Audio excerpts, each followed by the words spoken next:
নমস্কার বন্ধুরা, আজকের রেসিপিতে সহজ পদ্ধতিতে কিভাবে বাড়িতে চন্দ্রকলা বানানো যায় রেসিপিটা দেখাবো। তো পুরো ভিডিওটা স্কিপ না করে আপনারা দেখবেন। এখানে প্রথমে আমি একটা বোলের মধ্যে 1.5 বাটি ময়দা নিয়েছি।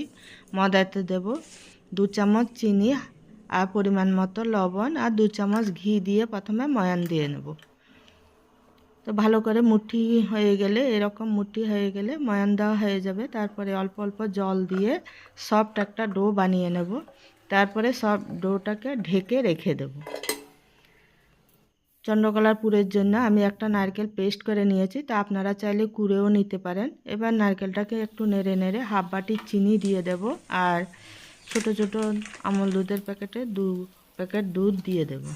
দিয়ে এবার নেড়ে নেড়ে একটু চিটচিটে ভাপ হলে, ঝুরঝুরে করব না, এরকম চিটচিটে ভাপ হলে এবার নামিয়ে পুরটাকে ঠান্ডা হতে রেখে দেব। এবার আমি একটা চিনির শিরা বানিয়ে নেব। এখানে 2 কাপ চিনি নিয়েছি। 2 কাপ চিনিতে 2 কাপ জল দিয়ে দেব।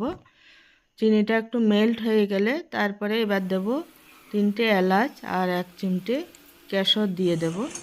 দিয়ে চিটচিটে এক তার হয় এরকম করে শিরা বানিয়ে নামিয়ে রেখে দেব। ডোটাকে আর একটু মেখে নিয়ে 3টে ভাগ করে নেব। ভাগ করে এরকম ময়দা ছড়িয়ে পাতলা একটা রুটি বানিয়ে নেব। যতটা পাতলা করা যায় ততটাই বড় করে একটা রুটি বানিয়ে নেব। তারপরে এরকম গ্লাস দিয়ে ঘুরিয়ে ঘুরিয়ে লুচির মতো বানিয়ে নেব, ছোট ছোট লুচির মতো তৈরি করে নেব।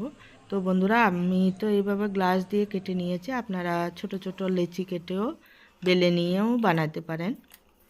এবার এর মধ্যে কিছুটা পুর দেব, চারিধারে একটু জল লাগিয়ে উপর থেকে আরও একটা লুচি দিয়ে চারিধারটাকে আটকে দেব। আটকে দিয়ে এরকম ধারটাকে মুড়ে দেব। এই দেখুন বন্ধুরা, এইভাবে সবগুলোকে আমি আরও একটা দেখিয়ে দিচ্ছি। সব চন্দ্রকলাগুলোকে এইভাবে বানিয়ে নেব। এই দেখুন বন্ধুরা, তারপর কড়াইতে দেব সাদা তেল। তেল গরম হলে লো টু মিডিয়াম আছে চন্দ্রকলাগুলোকে ভাজতে দিয়ে দেব। তো বন্ধুরা, এগুলোকে এবার উল্টে পাল্টে লাল লাল করে একটু মুচমুচে করে ভেজে তুলে নেব।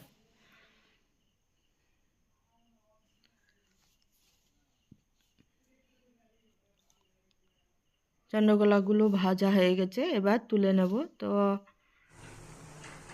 আরেকটা পেয়ারও আমি এইভাবেই ভেজে নেব।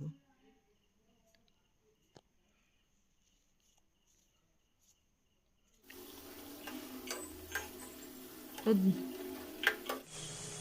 সব চন্দ্রকলাগুলো আমি ভেজে নিয়েছি বন্ধুরা। তারপরে এগুলোকে তুলে এবার চিনির শিরাটা হালকা গরম অবস্থাতে চন্দ্রকলাগুলোকে দিয়ে দেব। দিয়ে সবগুলো মিশিয়ে নেব, চিনির শিরাতে মিশিয়ে নিয়ে 10 মিনিট রেখে তারপর ছেঁকে তুলে নেব। তো বন্ধুরা, ডুবিয়ে রাখবেন না, এরকম 7 মিনিট 10 মিনিট রেখে তারপরে তুলে নিতে হবে। এই দেখুন বন্ধুরা, কি সুন্দর হয়েছে, খেতেও অসাধারণ হয়েছে। তো উপর থেকে ইচ্ছা মতো ড্রাই ফ্রুটস দিয়ে ছড়িয়ে দিয়ে সার্ভ করলেই দারুণ।